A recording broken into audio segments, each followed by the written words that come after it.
ഞാൻ സ്നേഹത്തിൻ്റെ യമുനയാണ് കാണുന്നത്. ഞാൻ സ്നേഹത്തിൻ്റെ സരയൂ നദിയാണ് കാണുന്നത്. സ്നേഹമാണ് പാടുന്നത്. മാത്രമാണ്, വേറൊന്നല്ല. അന്ന് എനിക്കത് നോക്കേണ്ട കാര്യമില്ല. ധോണിയുടെ മോൾക്ക് ഏറ്റവും ഇഷ്ടപ്പെട്ട പാട്ട് എൻ്റെ അമ്പലപ്പുഴയാണ്. അത് ഭാവിയിൽ എന്നെ തിരിച്ചറിയപ്പെടുന്ന ഒരു സംഭവം മ്യൂസിക് തെറാപ്പിയിലായിരിക്കും. അതെ അതെ അതെ അതെ അതെ ഞാനത് ആഗ്രഹിക്കുന്നത്. ഒരു സംഗീതജ്ഞൻ ജീവിച്ചിരിക്കുന്നതിനേക്കാൾ സംഗീതം കൊണ്ട് സാന്ത്വനം ചെയ്തിട്ടുള്ള ഒരാൾ ജീവിച്ചിരിക്കുന്നത് പറയുന്നത് എനിക്കിഷ്ടം. രാവിലെ ആകുമ്പോഴേക്ക് ഈ കുട്ടിക്ക് പാട്ടിങ്ങനെ കേട്ട് കേട്ട് തനിയാ ഉണർന്നു ജീവിച്ചു. ജീവൻ നൽകി, സംഗീതം ജീവൻ നൽകുന്നു. ജീവൻ നൽകുന്നതായിരിക്കണം. എൻ്റെ ജീവിതത്തിലെ ഏറ്റവും പ്രധാനപ്പെട്ട ഒരു മോള് എന്നെ കൊണ്ട് ജീവിച്ചു എന്നുള്ളത്. വികസനം കാണാമെന്ന് ജനങ്ങളെ കണ്ട് അന്തം വിട്ടുപോയി ഞാൻ. അവർക്ക് എന്തെല്ലാം ജോലിയുണ്ട്, എന്തൊക്കെ മനസ്സുകളാണ്. ഞാൻ പറഞ്ഞില്ലേ, ഒരു 75 കൊല്ലം ഞാനും അദ്ദേഹത്തിൻ്റെ കൂടെ ജീവിച്ചു. അല്ല, അദ്ദേഹത്തിനെ പോലെയുള്ള ഒരാളുടെ അടുത്ത് എനിക്ക് ഉത്തരവാദിത്വമുണ്ട്. ഞാൻ പോകണം. വസുദൈവ കുടുംബമാണ് എൻ്റെ പിന്നെ രാഷ്ട്രീയം. അത് ഭാരതീയൻ്റെ മാത്രമല്ല, ഞാൻ പൂർണ്ണമായും ഭാരതീയൻ തന്നെയാണ്. ഭാരതത്തിൻ്റെ അഭിമാനം ഉള്ള ആളാണ്, വിശ്വാസമുള്ള ആളാണ്. എൻ്റെ കൂടെ താമസിക്കുന്ന, എൻ്റെ മോനെ പോലെ ഞാൻ താമസിക്കുന്ന, എൻ്റെ മോനെ പോലെ എന്നെ നോക്കുന്ന ജംഷീർ എന്ന് പറഞ്ഞ കുട്ടി എൻ്റെ കൂടെ താമസിക്കാൻ തുടങ്ങിയിട്ട് 17 കൊല്ലമായി. അത് 1-2 കൊല്ലമൊന്നുമല്ല. ഇതൊന്നും ആരെയും അറിയിക്കാൻ വേണ്ടിയൊന്നുമല്ല.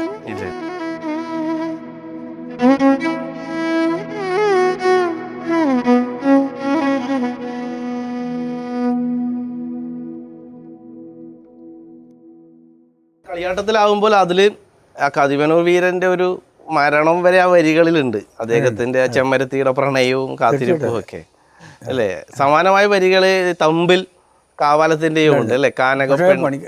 ഈ ചെമ്മരത്തി കണ്ണേറാൻ കൊന്നുമ്പോ വചനം പാർത്തു എന്നൊക്കെ പറഞ്ഞു പണിക്കർ സാറിന് അതിൻ്റെ ഈ ഒരു ലൈൻ അറിയില്ല, ചില കഥയെ അറിയുള്ളൂ. പക്ഷെ ഞാനിത് ഇതിൽ സിറ്റുവേഷന് വേണ്ടി തന്നെ എഴുതിയ അങ്ങ് ഇതിൽ ജീവിക്കുന്ന ആളാണ്. ചുറ്റും തെയ്യവും കതിവന വീരനുമാണല്ലോ. പണിക്കർ സാറ് അവിടെ നിന്ന് വന്നറിഞ്ഞ് കേട്ടറിഞ്ഞ ആളാണ്. അതെ അതെ അതെ. അതാണ് അതിൻ്റെ ഒരു പ്രത്യേകത എന്ന് പറയുന്നത്. അതിൽ വേറൊന്ന് അങ്ങയുടെ ഒരു പ്രത്യേകത എന്ന് പറയുന്നത് ഈ ഏത് കാലത്തെയും യുവാക്കളുടെ ഹരായി മാറി എന്നുള്ളതാണ്. ഇപ്പൊ 2004 ലജ്ജാവതിയെ, അപ്പോൾ കറുപ്പിനഴക്, അങ്ങനെയൊക്കെയുള്ള ഇതിലേക്ക് വരുമ്പോ മിഴിമനെ കൊണ്ട് എന്നുള്ള പറയുമ്പോ എന്താണ് അറിയില്ല. അറിയില്ല. അപ്പൊ അങ്ങനെ ഒരു ഈ തലമുറകളെ സ്വാധീനിക്കാൻ ഇപ്പോഴും അതെ. ഇപ്പൊ ഞാൻ അതാണ് പറയുന്നത്. ഇപ്പൊ മിന്നൽവാളയിൽ 25 എന്റെ നാട്ടുകാരനായിട്ടുള്ള അനുരാജ് മനോഹരന്റെ, എൻ്റെ കൂട്ടുകാരൻ മനോഹരന്റെ മോൻ, അതെ അതെ അതെ, അവൻ എഴുതിയ പടത്തില് എന്നെ കൊണ്ട് എഴുതിക്കണം എന്ന് ആകെ നിർബന്ധം ഉണ്ടായിരുന്നു. 2 പടം ഞാൻ മുമ്പ് ചെയ്തു. പക്ഷെ അപ്പോഴൊന്നും അത് പറ്റിയിട്ടില്ല. ഇതിലങ്ങനെ എന്നെ നിർബന്ധിച്ച് കൊണ്ടുപോയി ഞാൻ എഴുതി കൊടുത്ത പാട്ടാണ് സൂപ്പർ ഹിറ്റ് ആയിട്ട് ഓടിയത്. അതെ, ഇപ്പോഴും ആ പടത്തിന് ഇത് ഗുണം ചെയ്തു. അതെ. ലജ്ജാവതിയെ എഴുതുമ്പോൾ അന്ന് ഒരുപാട് വിമർശനങ്ങൾ ഉണ്ടായിട്ടുണ്ട് അല്ലേ. പക്ഷെ അതൊന്നും കേട്ടില്ല. കാരണം അത് ഇപ്പൊ ലജ്ജാവതി എന്ന് പറയാൻ പാടില്ല, ലജ്ജാവതിയെ എന്ന് പറയാൻ പാടില്ല. ലജ്ജാവതി ഞാൻ പറഞ്ഞ മറുപടി പറയുന്നത് സ്വാമി എന്ന് പറയണ്ട, സ്വാമിയെ എന്ന് പറയാലോ. ലക്ഷ്മി കുട്ടിയെ എന്ന് പറയാം. ലക്ഷ്മി കുട്ടി എന്ന് പറയണമെന്നില്ല. അതുപോലെ ഒരു സംബോധന മാത്രമാണ്, ഹേ ലജ്ജാവതി എന്നേ ഉള്ളൂ. സംസ്കൃതത്തിൽ പോലും അത്രേ ഉള്ളൂ. അങ്ങനെ പറഞ്ഞുകൊണ്ടൊരു അബദ്ധമൊന്നുമില്ല അതിൽ. ഞാൻ ഭാഷ കഴിയുന്ന അബദ്ധം വരാതെ നോക്കാറുണ്ട്. പിന്നെ അത്ര വലിയ ഭാഷാ വിദഗ്ധനല്ല ഞാൻ എഴുത്തുകാരൻ മാത്രമാണ് കൂടുതലും. പക്ഷേ എനിക്കറിയാം എൻ്റെ ഉള്ളിൽ എങ്ങനെ പോകണമെന്ന് അറിയാം, ആ റൂട്ട് അറിയാം. കാരണം അത് കുഞ്ഞനാഥൻ നായരും സുഗതകുമാരിയും ശങ്കരക്കുറുപ്പും ഇവരൊക്കെ പഠിപ്പിച്ച മലയാളമാണ്. കവിത വായിച്ചിട്ട് പഠിച്ചതാണ്. ആ ഒരു ഭാഷ എനിക്കറിയാം. ഗ്രാമറിന് വേണ്ടിയിട്ടല്ല, അത് ഗ്രാമറിന് വേണ്ടി മാത്രമായിട്ട്, പ്രാസത്തിന് വേണ്ടി മാത്രം പ്രാസം അതൊന്നുമല്ല. പ്രാസായനത്ത് വരും താളം. എഴുത്തുകാരിൽ മിക്കവർക്കും ക്ലാസിക്കൽ മ്യൂസിക് അറിയാത്തതുകൊണ്ട് അവർക്ക് അതിൻ്റെ ഒരു ഇതറിയില്ല ഭാഷ. ഇപ്പോൾ തിസ്രം, തക്കിട്ട തക്കിട്ട തക്കിട്ട എന്ന് പറഞ്ഞിട്ട് 3 അക്ഷരമാണ് തിസ്രം. ചതുസ്രം എന്ന് പറഞ്ഞാൽ തക്കത്തിമ്മി തക്കത്തിമ്മി തക്കത്തിമ്മി 4 അക്ഷരം. 5 അക്ഷരം എന്നുള്ളത് തക്കിട്ട തക്കത്തക്കിട്ടയാണ്. തക്കിട്ട തക്കത്തിമ്മി 7 അക്ഷരം. ഇത് അറിയെങ്കിൽ എഴുതാൻ എല്ലാവർക്കും എളുപ്പമാണ്. ഇത് ഉള്ളിൽ ഇങ്ങനെ ഒഴുകണം. എന്ത് ഭാഷയും നമുക്ക് കാണാം. ഒരു ട്യൂണ് കേട്ടാൽ പോലും അത് ഏത് താളത്തിലാണെന്ന് ഓർക്കണം, മനസ്സിലാവണം. അത് മനസ്സിലാവാത്തവർക്ക് ഇത് പ്രയാസമാണ്. പണി പ്രയാസമാണ്. ഇത് ഞാൻ ആദ്യമേ പാട്ട് പഠിച്ചുകൊണ്ട് എനിക്കറിയാം. പിന്നെ ഡാൻസ് പഠിക്കുന്നതിലും ഞാൻ പോയി നിൽക്കാറുണ്ട്. എൻ്റെ ഏറ്റവും പ്രിയപ്പെട്ട പരമശിവൻ മാഷയുടെ ഷെഡിലാണ് ഞങ്ങൾക്ക് താമസിച്ചിരുന്നത്. ഡാൻസ് ഷെഡിലാണ് താമസിച്ചത്. അവിടെ കിടന്നുറങ്ങി പുറത്തു പോയി ഭക്ഷണം കഴിച്ച് അമ്പലത്തിൽ പോയി ശാന്തി കഴിച്ച് അങ്ങനെ ജീവിച്ചിരുന്നത് കുറേ കാലം. എനിക്കിതൊക്കെ പഠിക്കാൻ പറ്റിയിട്ടുണ്ട്. ഡാൻസും അതെ, ഡാൻസും അറിയാം. അതെ, ഡാൻസും എൻ്റെ ബേസിക്കൊക്കെ അറിയാം. ഇത്തരം പാട്ടുകളൊപ്പം തന്നെ ഈ ഫാസ്റ്റ് നമ്പറിലുള്ള പാട്ടുകളിലും ഭയങ്കരമായ, അതാണ് നമ്മളിപ്പോൾ പറഞ്ഞ പാട്ടുകളിൽ അതെ അല്ലേ. ഇപ്പോൾ പക്ഷേ ഏറ്റവും മെലഡി ഞാൻ എഴുതിയിട്ടുണ്ട്. മെലഡി അതെ, മെലഡി അതെ, എല്ലാം വഴങ്ങുന്നത്. എങ്ങനെ ഞാൻ ഉറക്കേണ്ടു, അതൊട്ടും സ്പീഡാവാൻ പറ്റില്ല. പറ്റില്ല. അതുപോലെ വാൽക്കണ്ണെഴുതിയ മകരനിലാവിൽ ഒട്ടും സ്പീഡാവാൻ പറ്റില്ല. അതുപോലെ എന്നോടെന്തിനി പിണക്കം, എല്ലാം മെലഡീസാണ്, പക്ക മെലഡീസാണ്. അതോടൊപ്പം തന്നെ ഇഷ്ടമല്ലടാന്നില്ലേ പാട്ട്, അതൊക്കെ അല്ലേ പടത്തിന്റെ ആവശ്യത്തിന് വേണ്ടിയല്ലേ. അതെ ഞാൻ പടത്തിലെ പാട്ട് എഴുതുക, അല്ലാതെ വെറുതെ എഴുതുന്നതല്ല. പടത്തിന്റെ കഥാപാത്രങ്ങൾ ഉൾക്കൊണ്ട് കഥാപാത്രങ്ങളുടെയും സിറ്റുവേഷന്റെ ആവശ്യത്തിന് വേണ്ടി എഴുതുന്ന ആളാണ്. ഇഷ്ടമല്ലട ഒക്കെ അങ്ങനെ. പിന്നെ ലളിതമായ പദങ്ങൾ, എനിക്ക് തോന്നുന്നത് ഇത്രയേറെ അങ്ങനെ കോംപ്ലക്സിറ്റി ഒന്നും ഇല്ലാതെ പാട്ടുകളുടെയൊക്കെ ഒരു ഇങ്ങനെ ഒഴുക്കാണ്, ഒരു ലളിതമായ പദങ്ങളിലാണ് കൂടുതലും ശ്രദ്ധ അല്ലേ. ഏറ്റവും അതൊക്കെ സിറ്റുവേഷൻ അനുസരിച്ചാണ്. ഇപ്പോൾ ദേവദന്തുഭി അതെ വേണ്ടി വന്നാൽ അങ്ങനെ എഴുതണം, അതെ. ഇപ്പോൾ പ്രമദവനം, പ്രമദമൊക്കെ എനിക്കൊന്ന് ഈ ശാസ്ത്രീയ സിനിമ അതിനെ പറ്റിയിട്ടുള്ള ശാസ്ത്രീയ സംഗീതത്തിനെ പറ്റിയ പ്രേമോദാരനായി പറയുമ്പോഴേ അതിനെ പറ്റിയ ലാംഗ്വേജ് വേണം. ആ ലാംഗ്വേജാണ് ഞാൻ നോക്കുന്നത്. സിറ്റുവേഷൻ അനുസരിച്ചുള്ള ലാംഗ്വേജാണ് നോക്കുന്നത്. അതാണ് ഞാൻ ചെയ്യുന്നത്. അതെ. അപ്പോൾ ഇത്തരം മെലഡികൾക്ക് പുറമെ തന്നെ അങ്ങയുടെ ഈ ഫാസ്റ്റ് നമ്പറിലുള്ള പാട്ടുകളും ഭയങ്കരമായി സ്വീകരിക്കപ്പെട്ടിട്ടുണ്ട്. അതിപ്പോൾ കുട്ടികൾ, പുതിയ തലമുറ, ഏത് തലമുറയും ആസ്വദിക്കും എന്നുള്ളതാണ്. പ്രായഭേദമന്യേ അല്ല, ഞാൻ വിചാരിക്കുന്നത് ഏത് തലമുറയ്ക്കും ലളിതമായ സുന്ദരമായ പദാവലികളാണ് ആവശ്യം. അതെ. അതിനെപ്പറ്റി അത് അർത്ഥമില്ലാത്ത എന്തെങ്കിലുമൊക്കെ പറഞ്ഞിട്ട് അടിപിടി കൂടിയിട്ട് കാര്യമില്ല. ഇല്ല. അതിന് അടിസ്ഥാന അവരുടെ കുട്ടികളുടെ മാനസിക ആവശ്യം നമ്മൾ നേരിടണം, അല്ലാതെ അതിൻ്റെ കൂടെ പോയിട്ട് കാര്യമില്ല. അതെ ശരിയാണ്. അവർക്ക് അടിപൊളിയാണ് ഇഷ്ടത്തിൽ അടിപൊളി അവരെ ഇഷ്ടപ്പെടുത്തുന്ന രീതിയിൽ ഉപയോഗിക്കണം ഭാഷ ഉപയോഗിക്കണം. ഞാനങ്ങനെ ചെയ്യുന്നത്. അങ്ങനെ ഭാഷയെ എങ്ങോട്ടേക്കും വഴക്കാനുള്ള ഒരു ഏത് ദിശയിലേക്കും സഞ്ചരിപ്പിക്കാനാവുന്നുണ്ടല്ലോ. ആ ഫ്ലെക്സിബിലിറ്റി വേണം. അത് നമ്മുടെ വായനയാണ്. വായനയുടെ എല്ലാ കാര്യങ്ങളും വായിക്കും. ഭാഷാ വഴക്കം വായനയെ നേരിട്ടുള്ളൂ. അത് നമ്മളിപ്പോൾ സിനിമ കണ്ടിട്ടൊന്നും കാര്യമില്ല. ഭാഷാ വഴക്കം കുട്ടിക്കാലത്തെ വായന. കുട്ടിക്കാലത്തെ ഒരു പഠിത്തമല്ല, അതിനേക്കാളൊക്കെ എനിക്ക് വായനയാണ് ഇഷ്ടപ്പെട്ടത്. വായനയാണ് എന്നെ ബോധ്യപ്പെടുത്തിയത്. മനസ്സില്ല. ഈ അതോടൊപ്പം തന്നെ ഞാൻ അടുത്ത കാലത്ത് കണ്ടത് ഇപ്പോൾ ഉണ്ണി വാവു പാടുന്നത് ബോളിവുഡ് താരം ആലിയ ഭട്ടും അദ്ദേഹത്തിന്റെ ഭർത്താവ് അല്ലേ, അവരൊക്കെ പാടും. അവരും പാടുകയാണ്. കാരണം മലയാളം വശമില്ലാത്തവരും ഹിന്ദിക്കാരും പാടുകയാണ്. അവരുടെ കുഞ്ഞിനെ ഉറക്കുന്നത് ഹിന്ദിക്കാരായ ആലിയ ഭട്ടും രൺബീർ കപൂറും. നമ്മുടെ മുമ്പത്തെ ക്യാപ്റ്റൻ ധോണിയുടെ മോൾക്ക് ഏറ്റവും ഇഷ്ടപ്പെട്ട പാട്ട് എൻ്റെ അമ്പലപ്പുഴയാണ്. കാരണം ആ കുട്ടിക്ക് പഠിപ്പിച്ചു കൊടുത്തത് ഒരു മലയാളി കുട്ടിയാണ്, മലയാളി സ്ത്രീയാണ് അവിടെ ജോലിക്ക് നിന്നത്. ആ കുട്ടിക്ക് അറിയാം, അതുകൊണ്ടാണ് ആ കുട്ടിക്ക് അറിയുന്നതുകൊണ്ടാണല്ലോ ഇത് പഠിപ്പിച്ചത്. സാധാരണ ആർക്കും പഠിക്കാവുന്ന ആർക്കും അറിയാവുന്ന ഒരു ഭാഷയുള്ളതുകൊണ്ടാണ് സാധാരണക്കാരിയായ ഒരു കുട്ടി അത് പഠിച്ചത്. അവള് ധോണിയുടെ അടുത്ത് ജോലിക്ക് പോയപ്പോൾ ധോണിയുടെ മോളെ ആ കുട്ടിയാണ് പഠിപ്പിച്ചത്. അതാ പറഞ്ഞത്, അങ്ങനെ എല്ലാ തലമുറയ്ക്കും പറ്റിയ സാധനം വേണം. അതേപോലെ അമ്പലപ്പുഴയിലുള്ള ഇപ്പോൾ ഇതിൻ്റെ കൂടെ പറയാനുള്ള സംഭവം, എൻ്റെ പ്രധാനപ്പെട്ട ഒരു ജോലി എന്ന് പറയുന്നത് ഭാവിയിൽ എന്നെ തിരിച്ചറിയപ്പെടുന്ന ഒരു സംഭവം മ്യൂസിക് തെറാപ്പിയിലായിരിക്കും. അതെ ഞാനത് ആഗ്രഹിക്കുന്നത്. ഒരു സംഗീതജ്ഞൻ ജീവിച്ചിരിക്കുന്നതിനേക്കാൾ സംഗീതം കൊണ്ട് സാന്ത്വനം ചെയ്തിട്ടുള്ള ഒരാൾ ജീവിച്ചിരിക്കുന്നു പറയുന്നതാണ് എനിക്കിഷ്ടം.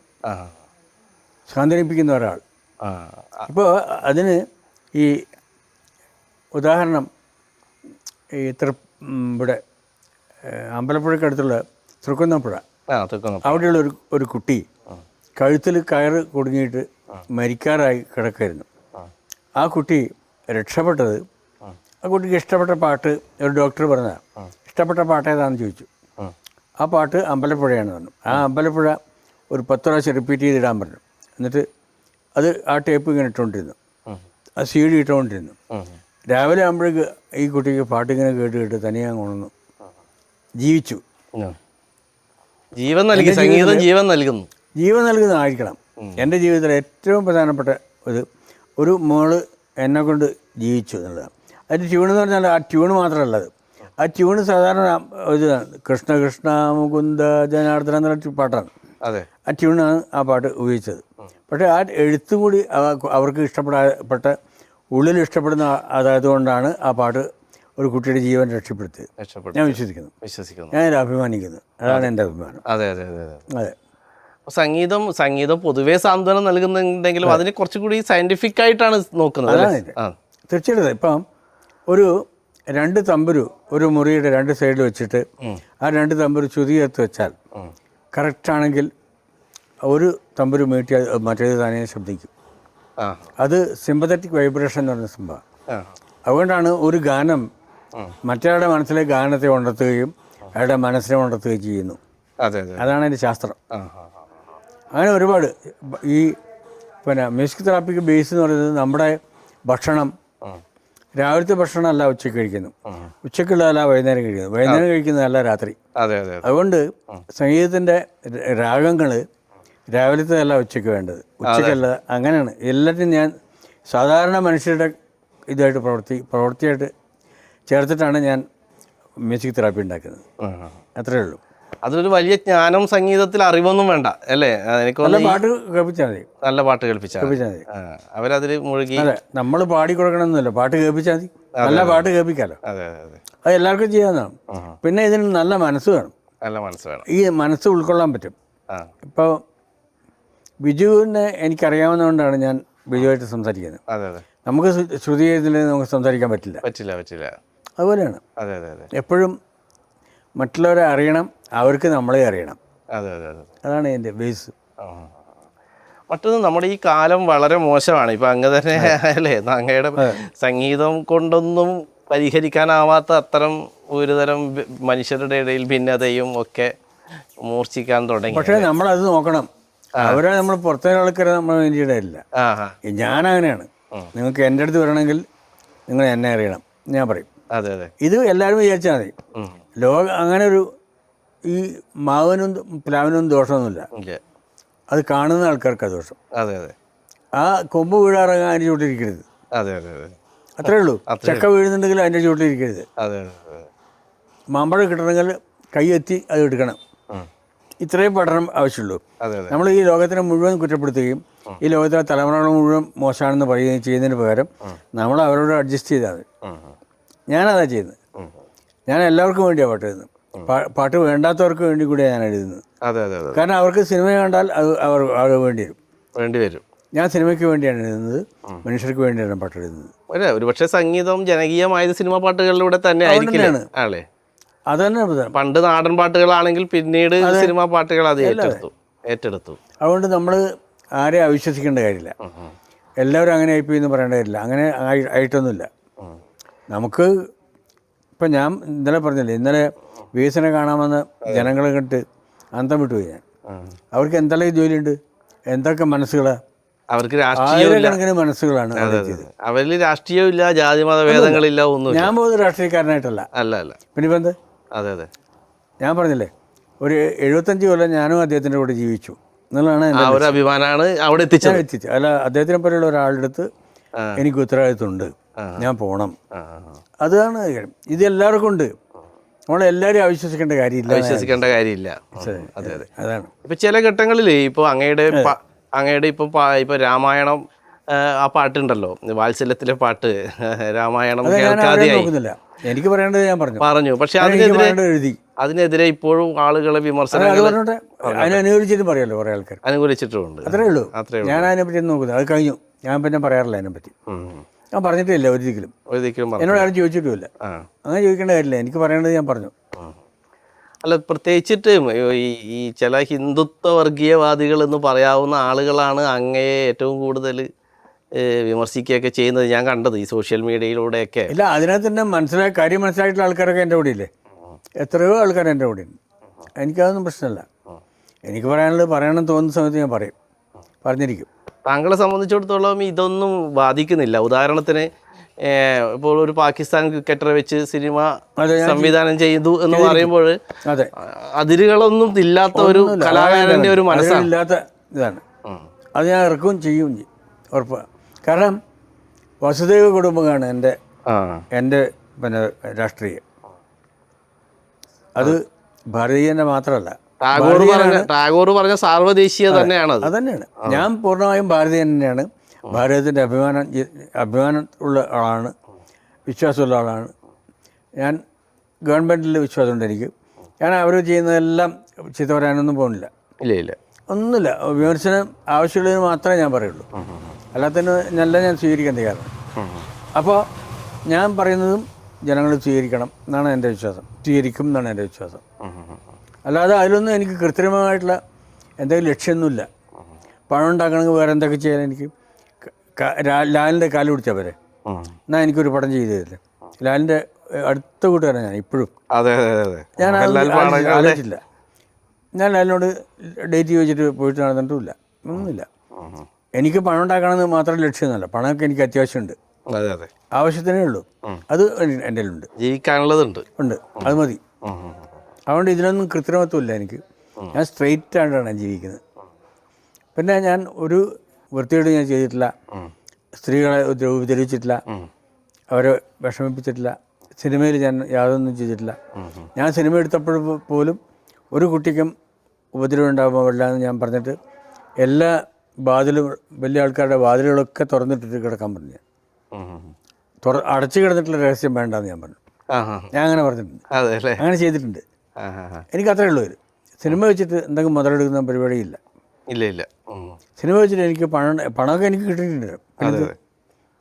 ഇനി അതുകൊണ്ട് ഇതിലൊന്നും ലക്ഷ്യങ്ങൾ വേറെ ദുർലക്ഷ്യങ്ങളില്ല, നല്ല ലക്ഷ്യങ്ങളേ ഉള്ളൂ. അതെ. ഇടയ്ക്കൊക്കെ അങ്ങ് ഈ സാമൂഹ്യ പ്രതിബദ്ധത കാണിക്കാറുണ്ട്. ഇപ്പോൾ ഉദാഹരണത്തിന് ഈ അയിത്തവുമായി ബന്ധപ്പെട്ടിട്ട് നമ്മുടെ മന്ത്രിയുടെയൊക്കെ വിഷയം വന്നപ്പോൾ മന്ത്രിയുടെ കൈ പിടിച്ച് അങ്ങ് വിളക്ക് കത്തിച്ചു. അപ്പോൾ അത്തരം ഒരു അത് ചെയ്യണം, അത് ചെയ്യാൻ മടിച്ചു നിന്നാണ് എൻ്റെ ജീവിതം മോശമായത്. ഉടൻ പ്രതികരിക്കും, അതിൻ്റെ ഒരു സ്വഭാവമുണ്ട്. ആദ്യത്തിന് ഇത് ഉദ്ഘാടനം ചെയ്യുന്നത് നമ്മൾ രണ്ടുപേരും വിളിച്ചത്. അതെ ഞാൻ കണ്ടു. വിളക്ക് കൊടുക്കാത്ത മന്ത്രിയെ ഞാൻ പിടിച്ചിട്ട് വിളക്ക് ഞാൻ തന്നെ പിടിച്ചിട്ട് വിളക്ക് കൊളുപ്പിച്ചു. സംശയമില്ല. എൻ്റെ കൂടെ താമസിക്കുന്ന എൻ്റെ മോനെ പോലെ ഞാൻ താമസിക്കുന്ന എൻ്റെ മോനെ പോലെ എന്നെ നോക്കുന്ന ജംഷീർ എന്ന് പറഞ്ഞ കുട്ടി, അതെ, ഇവിടെയുണ്ട്. 17 വർഷമായിട്ട് ഇവിടെ നിങ്ങളുടെ കുട്ടി എൻ്റെ ഇവിടെ താമസിക്കാൻ തുടങ്ങി 17 കൊല്ലമായി. അത് 1-2 കൊല്ലമൊന്നുമല്ല.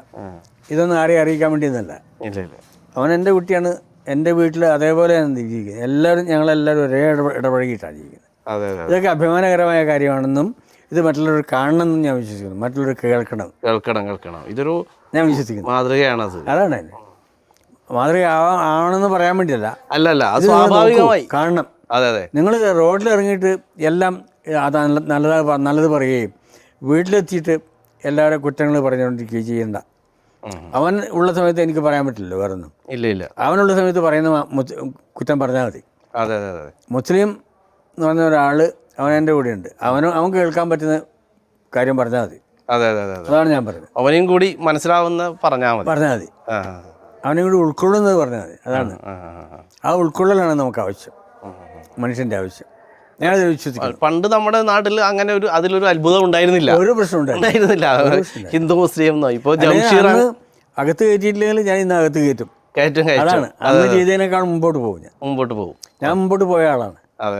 ഞാൻ ഒന്നല്ലാതെ നടക്കുന്ന ആളാണ്. എനിക്ക് ജീവിക്കാനുള്ള സാമൂഹ്യ പ്രതിബദ്ധതയോട് ഞാൻ ജീവിച്ചു.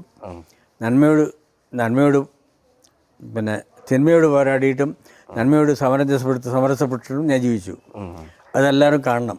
ഇടയ്ക്കൊക്കെ അങ്ങയുടെ ഇങ്ങനെ ഇത്തരം കാര്യങ്ങളോട് ക്ഷുഭിതമായി പ്രതികരിക്കാറുണ്ട്. ഉദാഹരണത്തിന് അങ്ങ് ഇപ്പം എനിക്ക് തോന്നുന്നു 5-6 വർഷം മുമ്പ് അങ്ങ് എൻ്റെ ജാതി പേര് ഞാൻ വെട്ടിമാറ്റുകയാണ്. വേണ്ട, നിങ്ങൾ വിടണ്ട. എനിക്ക് എൻ്റെ നാട്ടുപേര് ഇട്ടാൽ മതി. കൈതപ്പുറത്ത് മാത്രം ഇട്ടാൽ മതി. സാധാരണ വേണ്ടത് കൈതപ്പുറത്ത് മാത്രം മതി. ഇതിന് ഒരു മതവും വേണ്ട, ജാതിയും വേണ്ട, ഒന്നും വേണ്ട. പക്ഷെ എന്നാലും ചില ചാനലുകാരും പത്രക്കാരും ഇപ്പോഴും കൈതപ്പുറം ദാമോദരൻ നമ്പൂതിരി നീട്ടി എഴുതും. എനിക്കിപ്പം ഗസറ്റിൽ പബ്ലിഷ് ചെയ്യേണ്ട കാര്യമൊന്നുമില്ല. ആവശ്യമില്ല. അതിൻ്റെ ആവശ്യമില്ല, ഒന്നുമില്ല. ഞാനത് ഈ ഒരു ജാതി ഐഡന്റിറ്റിയിലൂടെ അറിയപ്പെടണമെന്നൊന്നും വേണമെന്നില്ല. വേണമെന്നില്ല, ഒരിക്കലും ഇല്ല. അത്തരമൊരു ജാതീയതക്കെതിരെയുള്ള ഒരു പോരാട്ടത്തിൽ ഒരു ആ പോരാട്ടത്തിന് മുന്നിൽ ഞാനുണ്ടെന്ന് പറയണം, അത് പറയും. അതുപോലെ ഡ്രഗ്സിനെതിരായിട്ടുള്ള ആ പോരാട്ടത്തിൽ ഗവൺമെൻറ്റിൻ്റെ കൂടെയാലും ഞാനുണ്ട്. അതിപ്പോൾ ഇപ്പോഴത്തെ സിനിമയുടെ ഒരു പ്രധാനമായിട്ടുള്ള ഒരു വലിയ ദ്രോഹമായിട്ട് തന്നെ. എൻ്റെ പടത്തിൽ സിഗരറ്റ് വലിക്കുന്ന ഒരു സീനില്ല, മദ്യത്തെ പറ്റി പറയുന്ന സീനില്ല, ഒന്നുമില്ല. അതും ഈ കാലത്തെ പടം തന്നെ. ഞാൻ പറഞ്ഞു അതൊന്നും വേണ്ട, ആദ്യമേ പറഞ്ഞു. അങ്ങനെയാണ് ഞാൻ ചെയ്യുക. അതാണ് എനിക്ക് തോന്നുന്നത് ഈ ഒരു ധൈര്യം മുമ്പൊന്നും എനിക്ക് തോന്നുന്നു പഴയ കൈതപ്പുറത്തിന് ഇല്ലാത്തൊരു ധൈര്യം ഇപ്പോൾ താങ്കൾ കുറച്ചുകൂടി അനുഭവങ്ങൾ പഠിപ്പിച്ചതാണ്. തീർച്ചയായിട്ടും അല്ലേ? അതെ, ഞാൻ വെറുതെ നടന്ന് അലഞ്ഞിരിഞ്ഞ കാലത്തെ ആളല്ല ഞാൻ. ഞാൻ ഇപ്പോഴും എന്നെ നോക്കുന്ന ആൾക്കാരുണ്ട്, എന്നെ കണ്ട് പഠിക്കുന്ന ആൾക്കാരുണ്ട്. അവരോട് എനിക്ക് അവരെ ബോധ്യപ്പെടുത്തണം. അവരുടെ മുമ്പിൽ പ്രതിബദ്ധതയുണ്ട് എനിക്ക്. അന്ന് എനിക്ക് ആരോടും ഇല്ല. ഞാൻ വെറുതെ പാട്ടും പാടി വെറുതെ നടക്കും. ഭക്ഷണം കഴിക്കാനില്ലെങ്കിൽ കിടക്കാൻ സ്ഥലമില്ലെങ്കിൽ ഞാൻ റെയിൽവേ സ്റ്റേഷനിൽ കിടക്കും, ബസ് സ്റ്റാൻഡിൽ കിടക്കും. എനിക്കതിനൊന്നും പേടിയില്ല. ഇന്നിപ്പോൾ എനിക്ക് അങ്ങനെ പറ്റില്ലല്ലോ. ഇന്ന് പറ്റില്ല. പക്ഷേ അതിനനുസരിച്ച് പ്രതിബദ്ധത വേണം. ഇതൊക്കെ തന്ന സമൂഹത്തിനോട് എനിക്ക് പ്രതിബദ്ധതയുണ്ട്. ഇപ്പോൾ എൻ്റെ പകുതി തടഞ്ഞിട്ടൊരാളാണ് ഞാൻ. ഇപ്പം നിങ്ങൾക്ക് ആവശ്യമുള്ളതുകൊണ്ടാണ് ഞാൻ ഇരിക്കുന്നത്. അല്ല ഇപ്പം അതെ. പക്ഷെ പഴയതിനേക്കാളും ഞാനിപ്പോൾ ഒരു 4-5 വർഷം മുമ്പ് കണ്ടതിനേക്കാളും പക്ഷേ അതാണ്, അത് എൻ്റെ ധൈര്യമാണ്. അപ്പോൾ എനിക്കത് ചെയ്യണം. അപ്പോൾ ഈ തളർന്ന മനുഷ്യൻ ആണെന്ന് പറഞ്ഞിട്ട് എനിക്ക് പിന്നോട്ടിരിക്കാൻ പറ്റില്ല. ഞാൻ വേണ്ടി എന്നാൽ സംസാരിക്കും. ശരീരത്തിനല്ലേ ഉള്ളൂ അല്പം തളർച്ച, മെന്റലി മനസ്സിലാണ് ഏറ്റവും പ്രധാനം. മനസ്സിൽ എനിക്ക് കുട്ടിയാണ് ഞാനിപ്പോൾ. ഞാൻ കണ്ണാടി നോക്കുമ്പോഴാണ് മാത്രമാണ് ഞാൻ വൃദ്ധനാണെന്ന് പറയുന്നത്. എൻ്റെ വെറുതെ കൈ നോക്കിയാൽ ഞാൻ കുട്ടിക്കാലാണ്. കുട്ടിയുടെ കൈയാണ്. എനിക്കങ്ങനെയാണ് ഇഷ്ടം. അത് ഞാൻ അങ്ങനെ തന്നെ ചെയ്യും. ഇതാണ് നമ്മളെ ഒരു സമൂഹത്തിനുള്ള ബോധ്യപ്പെടുത്തുന്നത്. ഇപ്പം അങ്ങയുടെ ഒരു പാട്ട് ഞാനിപ്പോൾ ആലോചിക്കുമ്പോൾ ഇപ്പോൾ ഇനിയൊരു ജന്മം ഉണ്ടെങ്കിൽ അല്ലേ സരയൂ തീരത്ത് കാണാം എന്നുള്ളതാണ്. പക്ഷേ നമ്മുടെയൊക്കെ അറിയാം സരയൂ തീരം ഇവർ അയോധ്യയും അതിൻ്റെ സംഘർഷങ്ങളിലേക്കാക്കി മാറ്റി. അടുത്തതാണ് സരയൂ തീരം, വേറൊരു തീരാണ്. ആ സരയൂ അല്ല. അല്ല. പക്ഷേ ഇനിയും യമുനാ തീരത്ത് കാണാന്ന് പറയുമ്പോൾ ഇവരിനിപ്പോ യമുനയുടെ കെട്ടിടങ്ങളൊക്കെ പൊളിക്കാൻ യമുനയുടെ ഇപ്പോഴത്തെ അഴുക്കുവെള്ളവും അല്ല, മനോഹരമായിട്ടുള്ള യമുന, കൃഷ്ണന്റെ കാലത്തെ മനോഹരമായ യമുന, അതാണ് എൻ്റെ മനസ്സിൽ. എനിക്കത് മതി. ഇന്നത്തെ കലഹത്തിന്റെ യമുനയോ കലഹത്തിന്റെ സരയൂ അല്ല, ആവശ്യമില്ല. ഞാൻ സ്നേഹത്തിന്റെ യമുനയാണ് കാണുന്നത്. ഞാൻ സ്നേഹത്തിന്റെ സരയൂ നദിയാണ് കാണുന്നത്. സ്നേഹമാണ് പാടുന്നത് മാത്രമാണ് പാടുന്നത്, വേറൊന്നുമല്ല. അന്ന് എനിക്കത് നോക്കേണ്ട കാര്യമില്ല. വെള്ളം കലക്കി കുടിക്കേണ്ട കാര്യമില്ലല്ലോ, മുകളിൽ നിന്ന് എടുത്ത് കുടിക്കാല്ലേ. കലക്കി കുടിക്കാറില്ല ഞാൻ, അതിൻ്റെ ആവശ്യമില്ല എനിക്ക്. എന്തായാലും ഈ ഒരു ചെറിയ സമയം വളരെ സന്തോഷം. എനിക്ക് ഞാൻ തുറന്ന് സംസാരിച്ചു. ബിജു അത്തരം ചോദ്യങ്ങളാണ് ചോദിച്ചത്. ബിജുവിന് അതാണ് ആഗ്രഹിക്കുന്നത്, അതുകൊണ്ട് ഞാൻ സംസാരിച്ചത്. നമസ്കാരം. വളരെ സന്തോഷം.